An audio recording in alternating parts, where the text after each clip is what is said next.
నమస్తే అండి. నేను మీ భవానీ కుస్మాని. నేను బాగున్నాను. మీరు బాగున్నారనుకుంటున్నాను. అందరం బాగుండాలని ఆ భగవంతుడిని వేడుకుంటూ ఈరోజు కూడాను కొన్ని విషయాలు చెప్తానండి. కొన్ని విషయాలంటే కొంచెం బాధాకరమైన విషయం ఏంటంటే నేను యూట్యూబ్లో చూసిన విషయం మీతో చెప్పాలనుకుంటున్నానండి. ఒక అనాథ ఆశ్రమం నుంచి ఒక పెద్ద ఆవిడ అంటే రిటైర్ అయిపోయిన ఆమె ఒక యూట్యూబర్కి చెప్పింది తన స్టోరీ. తన బాధని వివరించి అందరికీ తెలియజేయమని తన పేరుతో సహా ఇచ్చింది. కొంతమంది ఏంటంటే పేర్లు చెప్పకుండా వాళ్ళ బాధలు చెప్పుకుంటారు. ఇట్లా చెప్పండి అమ్మా అని వాళ్ళకే తెలిసేటట్టుగా. ఇక అందరికీ తెలవాలి అన్నట్టుగా చెప్పింది అంటే ఆ మనసులో ఎంత కష్టం ఉందో మీరు అర్థం చేసుకోండి. ఇక వాళ్ళనైతే బయట పెట్టాలని ఆమె ఆ పని చేసి ఉంటుంది. ఎందుకంటే ఏ తల్లిదండ్రులు కూడాను బిడ్డల్ని ఎంత పొరపాటు చేసినా కూడాను వాళ్ళ గురించి బయట ప్రపంచాన్ని తెలియనియరు వాళ్ళు. ఎందుకంటే వాళ్ళకి తిండి పెట్టినా పెట్టకపోయినా కష్టపెట్టినా ఒక మాట అన్నా కానీ ఏది బయటికి చెప్పుకోరు తల్లిదండ్రులు. ఎందుకంటే మన బిడ్డలే కదా, మన బిడ్డలు అన్న ప్రేమ అది. ఆ ప్రేమ ఒకటి అడ్డం వచ్చినప్పుడు ఇవన్నీ చెప్పలేరు. ఇక ఈ ప్రేమ చచ్చిపోయి వాళ్ళకి ఎప్పుడైతే మనసు విరిగిపోద్దో అప్పుడు అన్నీ బయటపడిపోతారు. ఇక అట్లాగే ఈ తల్లి కూడా ఏం చెప్పిందంటే తనకి భర్త జాబ్ చేస్తా చనిపోయాడంట. కూతురుంది. భర్త చనిపోయిన జాబ్ని ఆమెకి ఇచ్చారు. ఇప్పుడు కొడుకుంటే కొడుకుతోనే ఖచ్చితంగా ఉంటారు. ఇక కోడలికి అత్తకు కూడా సరిపడినప్పుడు ఒంటరిగా బతుకుతారు. ఇక ఇది ఎంతవరకు బతుకుతారు అంటే ఒక సొంత ఇల్లు ఉన్నప్పుడు వాళ్ళలో వండుకొని తినగలిగే శక్తి ఉన్నప్పుడు మాత్రమే చేయగలరు. వాడ మనిషి కానీ మగవాడు కానీ ఎవరైనా సమానమేనండి. ఇట కోడల దగ్గర ఒక మాట అనిపించుకొని మామగారు బాధపడకుండా ఉండరు. ఇట్లా అల్లుడి దగ్గర ఒక మాట అత్తగారు పడలేరు. మనసులోని విషయాలు వాళ్ళు ఎలాంటి వాళ్ళు అనేది వాళ్ళ క్యారెక్టర్లు ఏం తెలియదు. పరాయి వాళ్ళు కదండి. మన బిడ్డల విషయాలే మనకు తెలియనప్పుడు పరాయి వాళ్ళ గురించి మనకేం తెలుస్తాయి? మంచిగా ఎప్పుడో వస్తారు పోతారు, చుట్టం చూపుగా అత్తగారు అని పలకరిస్తారు. అట్లా ఉండే సమయంలో ఈ అల్లుడు ఒకసారి అత్తగారు ఒక్కరే ఎందుకు మీరు ఇంట్లో ఉండడం, ఇంత పెద్ద ఇల్లు ఇది అమ్మేసేసి మాతోటి వచ్చేసేయండి, మా ఇంట్లో ఉండండి అని పిలిచారు. ఇక ఆమె కూడాను నమ్మేసింది అల్లుడిని కూతుర్ని. అట్లాగే చేసింది. ఒంటరిగా నేను ఎంతకాలం బతకాలి, నా కూతురు అల్లుడు పిలుస్తున్నారు కదా, వాళ్ళతోటి పోయి ఉంటే బాగుంటుంది కదా అని ఆమె ఇల్లు అమ్మేసేసుకొని వెళ్ళిపోయింది వాళ్ళతోటి. వెళ్ళిపోయాక ఈ అమ్మాయి జాబ్ చేస్తుంది. తను జాబ్ చేస్తాడో చేయలేదో అది నేను పూర్తిగా వినలేదండి అది. ఇక ఆమె అక్కడ ఆ ఇంట్లో ఉండంగానే కొన్ని రోజులకి వాళ్ళ కూతురు పని పిల్లను కూడా ఆపేసిందంట. పని మనిషిని కూడా ఆపేసి ఆ అమ్మాయి బాగా చేయడం లేదు పని అని ఆపేశాను అని చెప్పింది. చెప్పాక ఇక వంటకే ఆపిందో పనికే ఆపిందో దేనికి ఆపిందో ఆపేస్తే ఇక ఈ మీదే పడ్డది ఆ భారం. ఆమె వంట చేస్తూ అట్లా ఉండే సమయంలో ఇక ఈ అల్లుడు ఈ హాల్లో కూర్చొని తాగుతూ అత్తగారికి ఆర్డర్ వేస్తున్నాడంట. అంటే ఆమ్లెట్ వేసి ఇవ్వండి, చికెన్ ఫ్రై చేసి ఇవ్వండి, ఇట్లా ఆమెను అడుగుతుంటే ఇంక చాలా బాధేసింది. ఎందుకంటే భర్త అడిగితేనే చేసి ఇవ్వలేని మనస్థితిలో ఉన్నప్పుడు అల్లుడు అడిగితే ఎలా వేస్తారండి ఎవరైనా కూడాను. అట్లాంటిది ఆమెకి చాలా బాధేసిపోయింది. ఒక రకంగా పని మనిషిని చేసేసారు.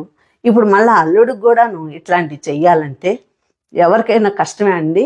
మనసుకు కష్టమైపోయి ఈ కూతురుకు చెప్పుకుంది వచ్చాక, అమ్మ ఇట్లా అల్లుడు గారు నన్ను ఆమ్లెట్ వేసివ్వు, అదేసివు ఇదేసివు అని అడుగుతున్నాడు, మధ్య ఇంట్లో కూర్చొని తాగుతున్నాడు అని చెప్పింది. తర్వాత ఇక ఏమేం జరిగినాయి కొన్ని చాలా వరకు చెప్పిందంటండి. ఆమె అన్నీ కూడా నేను చెప్పదలుచుకోలేదు అని చెప్పింది. ఆ యూట్యూబర్ కూడా చెప్పారు.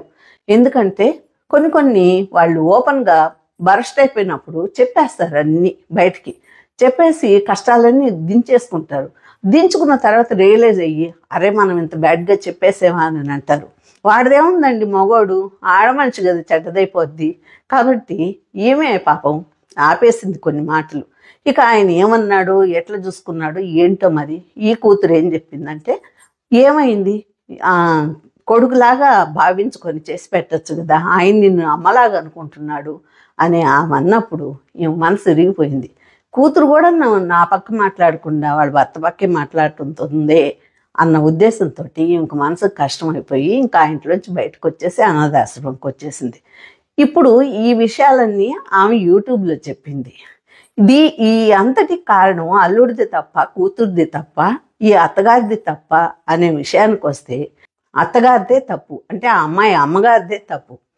ఎట్లా అంటారా, ఆస్తి ఇచ్చారో ఇవ్వలేదు, ఎంత ఆస్తి ఉన్నా, కోట్లున్నా కానీ, ఎంత పెద్దోళ్ళైనా, టాటా బిర్లాలు అయినా కానీ, ఎవరైనా కూడాను ప్రేమ అభిమానం లేనిది తల్లిదండ్రుల్ని ఎవ్వరూ చాకరండి. ఆ ఆస్తి కోసంగా చాకరు ఎవరు కూడాను. ఆ రోజులు పోయినాయి. ఇప్పటి రోజుల్లో ప్రేమ అభిమానం ఉంటే మాత్రమే చూస్తారు తల్లిదండ్రుల్ని బిడ్డలు. ఈమె చేసిన పని ఏంది, ఈమె జాబ్ చేస్తానే ఈ అమ్మాయిని చదివిస్తూ కూడాను ఆ అమ్మాయి చదువుతో పాటు కూడా సంస్కారం నేర్పించలేదు. ఇప్పుడు ఈ అమ్మాయి ప్లేస్లో కొడుకులున్నా అంతేనండి, ఎవరు కూడాను.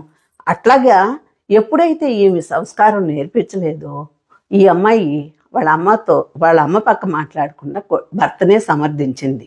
నా వరకైతే నేను ఆమె పొరపాటు చేసింది. ఎప్పుడైనా బిడ్డలకి మన విలువలు తెలపాలండి, మన కష్టం తెలపాలి. ఇప్పుడు జాబ్ చేసే ఒక ఆడమనిషి అంటే ఎన్ని కష్టాలు పడాలండి. ఇట్లా జాబ్ చేయాలి, ఇట్లా ఇంట్లో చూసుకోవాలి, మంచి చెడులు చూసుకోవాలి, బిడ్డను చూసుకోవాలి. ఇంత జీవితంలో తను రిటైర్ అయిపోయేదాకా ఇంత కష్టపడి వృద్ధాప్యంలో ఈ కూతురు బాగా చూడలేదు అంటే ఆ పెంపకో లోపం కదండి. ఆ కష్టాలన్నీ ఆమె తెలుపుతూ పెంచాలి కదా, కూతురునైనా కొడుకునైనా. ఇప్పుడు ఈ వీడియో నేను చెప్తున్నాను అంటే ఇదైతే అసలు పెద్దలకు పనికిరాదండి ఇప్పట్లో. ఎందుకంటే మేము ఇప్పుడు ఈ వయసులో మేము ఇంకే సంస్కారం ఏమి నేర్పించగలం వాళ్ళకి, పెద్దవాళ్ళకి. ఇప్పుడిప్పుడు పిల్లల్ని పెంచుకుంటున్నారు కదా చిన్న చిన్న పిల్లలు. ఆ తల్లిదండ్రులు నేర్చుకోవాల్సిన విషయం గురించే నేను ఈ వీడియో చేశానండి. పాతకాలంలో తల్లిదండ్రుల్ని గౌరవంగా చూసేవాళ్ళు. అట్లాగా ఆస్తులు ఇచ్చారని, ఐశ్వర్యాలు ఇచ్చారని రకరకాలుగా, అంటే అప్పట్లో వాళ్ళకి చదువులు లేవు, ఈ ఆస్తుల మీదే డిపెండ్ అయ్యి వాళ్ళ కోసంగా వాళ్ళు తగ్గున్నారేమో. కానీ ఇప్పటి కాలంలో ప్రతి ఒక్కరూ తగ్గేవాళ్ళు లేరండి. ఇస్తే తీసుకుంటారు, ఇవ్వకపోతే పోతే పోండి, మా ఉద్యోగాలు మాకున్నాయి, మా చదువు మాకుంది, మా తెలివి మాకుంది అనుకునేవాళ్లే కానీ ఎవరు దానికోసం ఎదురు చూసేవాళ్ళు లేరు. కాకపోతే మనమే వాళ్ళకి చదువుతో పాటుగా ఈ సంస్కారం అనేది కూడా నేర్పిస్తే రేపు ఒకరోజు దాంతోపాటు రేపు మీకు పెళ్ళై మీ బిడ్డలు కూడా పుడితే మిమ్మల్ని ఇట్లాగే గౌరవంగా చూసుకోవాలి అని ఇలాంటి మాటలు చెబుతూ పెంచితే రేపు ఒకరోజు వాళ్ళు పెళ్ళైన తర్వాత మిమ్మల్ని కూడాను తల్లిదండ్రుల్ని వృద్ధాప్యంలో ఇట్లా ఇద్దరు ఉన్నా ఒక్కరు ఉన్నా ఎవరినైనా సరే వయసు అయిపోయినప్పుడు బిడ్డలు బాగా చూసుకుంటున్నారు, అభిమానంగా చూసుకుంటున్నారు, ప్రేమగా వాళ్ళ బిడ్డల్లాగే వీళ్ళని కూడా చూసుకుంటున్నారు అంటే కారణం ఏంటి? వీళ్ళు నేర్పించిన సంస్కారమే వాళ్ళకి. కాబట్టి ఏది చేసుకున్నా కూడాను తల్లిదండ్రులు చేసుకున్న ప్రారంధమే అనుభవించుకుంటారు. ఎందుకంటే ఈ పిల్లల్ని మంచిగా పెంచే విధానంలోనే వాళ్ళకి ఉంటుందని నేను అనుకుంటున్నాను. వీళ్ళు కష్టపడ్డా సుఖపడ్డా ఏది కూడా రెండు మన చేతిలోనే ఉంటాయని నేను అనుకుంటున్నాను. కాబట్టి ఈ రోజుకైతే నా వీడియో ఇంతేనండి. మళ్ళీ ఒక వీడియోతో మీ ముందుకు వస్తాను.